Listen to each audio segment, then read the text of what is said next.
নিজেকে সবসময় এমনভাবে তৈরি করা উচিত যাতে আমার সফলতা দেখে সবসময় সবাই আমার সমালোচনা করে, যাতে আমার খারাপ কোনো কিছু দেখে সমালোচনা না করে, যাতে আমার ভালো সাইড আমার সফলতা দেখে সবাই আমার সমালোচনা করে।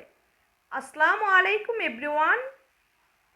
আরেকটি নতুন ব্লগ দেখার জন্য সবাইকে স্বাগতম জানাচ্ছি। আশা করছি সবাই ভালো আছো আর আল্লাহ তাআলার রহমতে আমরাও ভালো আছি।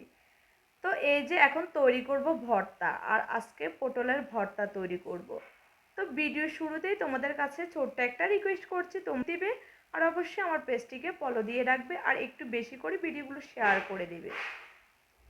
তো আসলে আমাদেরকে সবসময় এমনভাবে নিজেকে তৈরি করতে হবে যাতে আমার খারাপ কোনো কিছু দেখে মানুষ আমার সমালোচনা না করে, যাতে সবসময় আমার ভালো কিছু দেখে, যাতে আমার সফলতা দেখে মানুষ সবসময় আমার সমালোচনা করে, এবং কি আমাকে দেখে যেন মানুষ কোনো কিছু শিখতে পারে।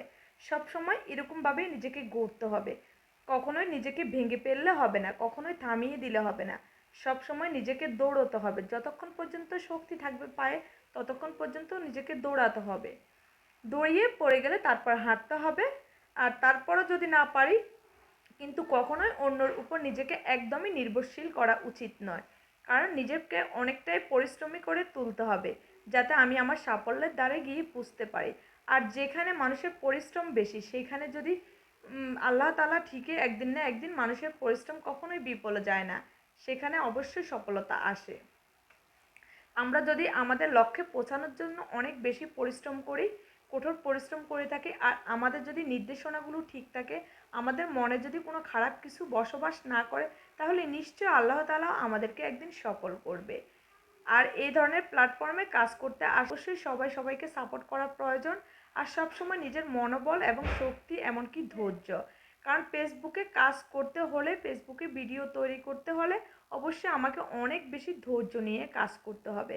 আর যার ধৈর্য যত বেশি তার সফলতা কিন্তু তত বেশি। আর ধৈর্যের কাছে আসলে ধৈর্যের ফল কিন্তু অনেক মিষ্টি, সেটা যদি দেরিতেও পাওয়া যায় তারপরও কিন্তু তার ফলটা অনেক বেশি মিষ্টি লাগে। তো আমরা আসলে অনেকে অধৈর্য হয়ে যাই এই ধরনের সোশ্যাল মিডিয়াগুলোতে কাজ করতে এসে, বিশেষ করে ফেসবুক বলি বা ইউটিউব বলি।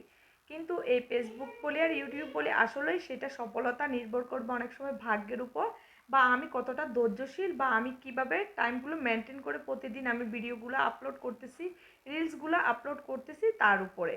তবে অবশ্যই আমাদেরকে কন্টিনিউ টাইমগুলো মেনটেন করেই কাজ করতে হবে, তাহলে অবশ্যই আমাদের সফলতা আসবে।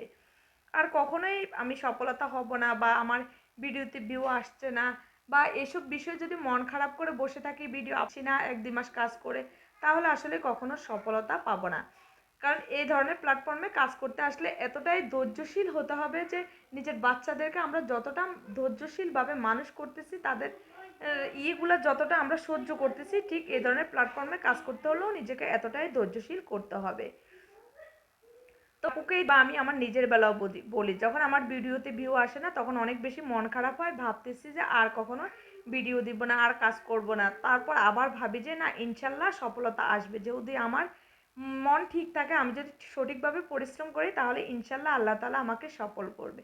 তো আজ এই পর্যন্ত, সবাই ভালো থাকবে, আল্লাহ হাফেজ।